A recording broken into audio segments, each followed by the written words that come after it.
désastreuse. Lorsqu'un organisme qui provoque la décharge est trop faible pour leur résister. Oui, par exemple, quand un paysan ou un homme ordinaire comme vous et moi hein, allait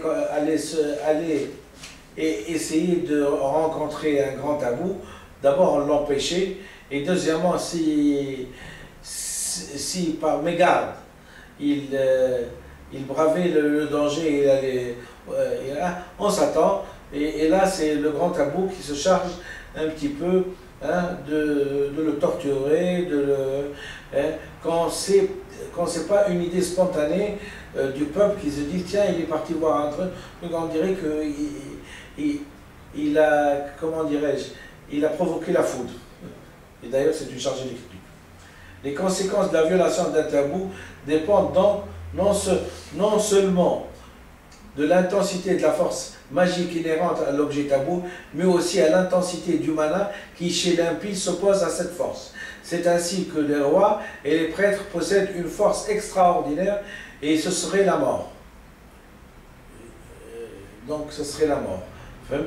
Pour les sujets, s'ils entraient en contact immédiat avec cette force. Mais un ministre ou autre individu doué d'une force dépassant la moyenne peut sans danger communiquer avec eux, et ces intermédiaires peuvent se laisser approcher par leurs subordonnés sans danger pour ceux-ci. Le tabou transmis dépend aussi, en ce qui concerne son importance, du mana de la personne dont il émane. Un tabou transmis par un roi ou par un prêtre est plus efficace que ceux qui viendraient d'un homme ordinaire. C'est précisément la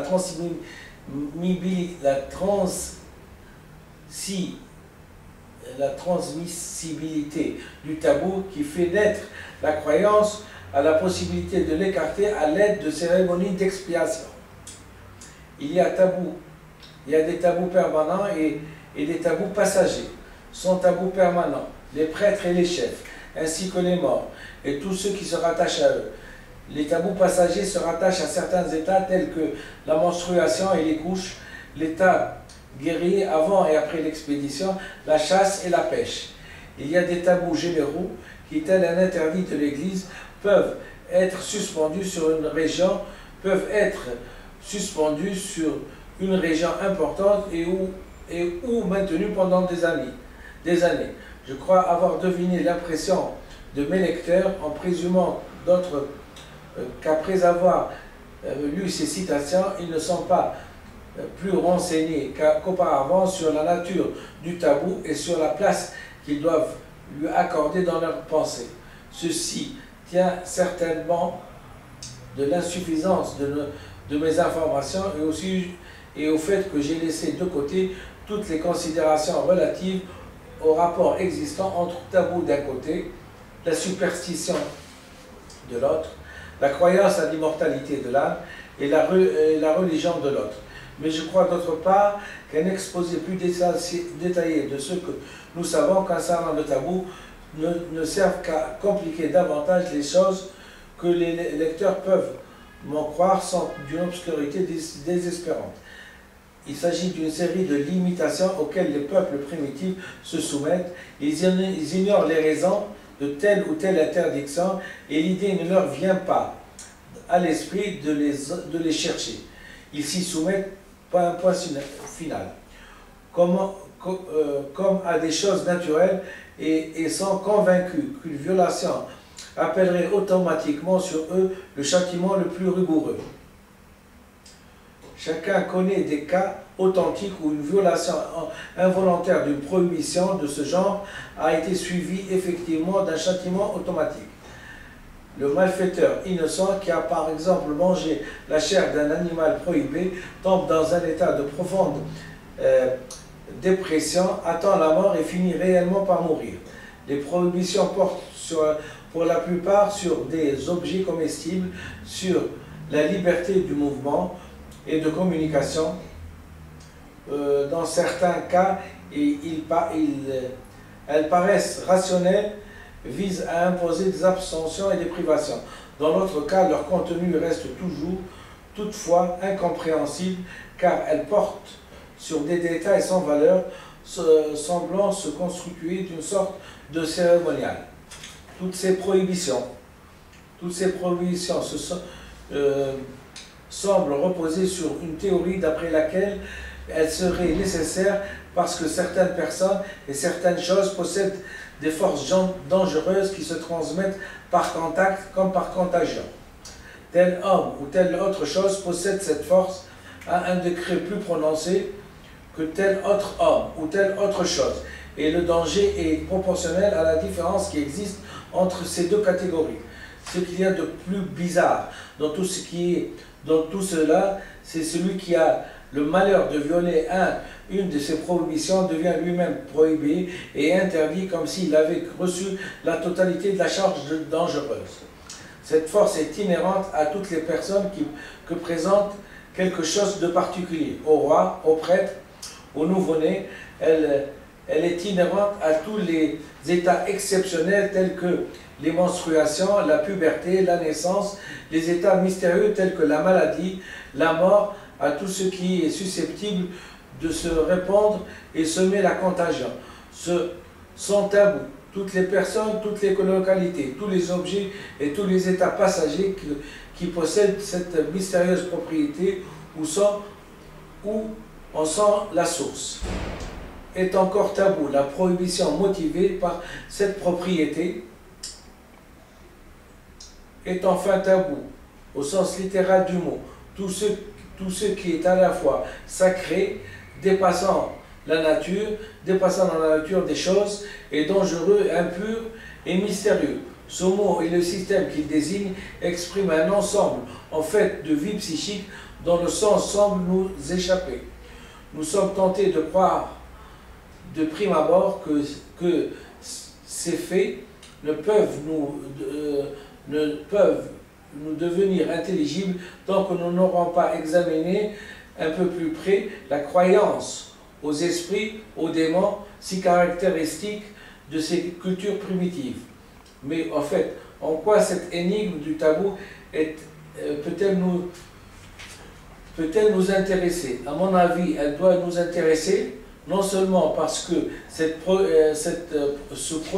tout problème psychologique mérite qu'on cherche une solution, mais d'autres raisons encore. Nous avons une vague idée que le tabou des primitifs, des Polynésiens, ne nous est pas aussi étranger que nous étions disposés à le croire. Tout d'abord, que les prohibitions édictées par les coutumes et par la moralité et par la morale auxquelles nous obéissons nous-mêmes se rapprochent dans leur trait essentiel au tabou du primitif et que l'explication de la nature propre du tabou pourrait projeter une certaine lumière sur l'obscure origine de notre propre impératif catégorique. Par exemple, vous prenez une personne qui, par exemple, a des tendances de névrose obsessionnelle, hein, il a des tabous. Par exemple, il a une obsession, il ne doit pas passer par telle rue, par telle rue, par telle rue. C'est des tabous. Et il se crée, c'est la maladie des tabous, la névrose obsessionnelle. Je ne sais pas si vous m'avez compris. C'est notre propre impératif catégorique. C'est-à-dire un obsédé, un névrosé obsessionnel ne passera pas et ce n'est pas la peine de lui dire de passer dans une rue alors qu'il a la phobie de passer par cette rue-là. Hein? Il fera un détour, mais il ne passera pas par là. Hein? Ainsi, nous allons écouter avec attention, d'autant plus suivi et un intérêt plus vif, ce qu'un savant comme Wundt nous dira concernant sa manière de concevoir le tabou dont il nous promet d'explorer jusqu'à ses racines dernières. La notion de tabou, dit Wundt, embrasse tous les usages dans lesquels s'exprime la crainte inspirée par certains objets en rapport avec les actes se rattachant à ces objets. Là, il faut penser aux phobiques. Par ailleurs, nous entendons par tabou, conformément au sens général du mot, toutes les prohibitions imposées par l'usage de la coutume ou formulées dans des lois de toucher à un objet, de s'emparer ou de se réserver, de se servir de certains mots défendus. Peut-on dire qu'il n'existe pas de peuple? On peut dire qu'il n'existe pas de peuple, qu'il n'existe pas de phase culturelle qui ne rencontre pas des effets préjudiciables résultant de la violation d'un tabou. Wundt explique pourquoi lui paraît-il plus rationnel d'étudier la nature du tabou d'après les conditions des primitifs australiens que d'après les cultures supérieures des peuples polynésiens. Il range les prohibitions tabous des Australiens en 3 classes, selon lesquelles elles se rapportent à des hommes, à des animaux ou à d'autres objets. Le tabou des animaux qui consiste dans la prohibition de le tuer et de le consommer forme le noyau du totémisme. Le tabou des hommes présentant un caractère essentiellement différent, il est limité d'avance à des conditions exceptionnelles dans la vie de l'homme tabou. C'est ainsi que les adolescents sont tabous pendant la célébration de leur maturité. Les femmes pendant leur menstruation et immédiatement après leur couche. Sont encore tabous les enfants nouveau-nés, les malades et surtout les morts. De même, les objets dont un homme se sert constamment, ses habits, ses outils. Et ces arts sont d'une façon permanente tabous pour les autres. Le nouveau nom qu'un garçon reçoit pendant son initiation à la maturité constitue en Australie sa propriété la plus personnelle aussi. Ce nom doit-il être gardé secret. Le tabou de la 3e catégorie, c'est-à-dire ceux qui se rapportent à des arbres, à des plantes, à des maisons, des localités sont plus variables et ne semblent soumis qu'à une seule règle. Et tabou tout ce qui, pour une raison quelconque, inspire la crainte ou l'inquiétude. En ce qui concerne la modification que le tabou a subie dans la culture les plus riches des Polynésiens et de l'archipel malais, Wundt lui-même reconnaît qu'elles ne sont pas profondes. La différenciation sociale plus prononcée de ces peuples se manifeste en ce que les chefs, rois et prêtres exercent un tabou particulièrement efficace et subissent eux-mêmes plus fortement la contrainte du tabou. Mais les sources véritables du tabou doivent être recherchées plus profondément que dans les intérêts des classes privilégiées. Le tabou provient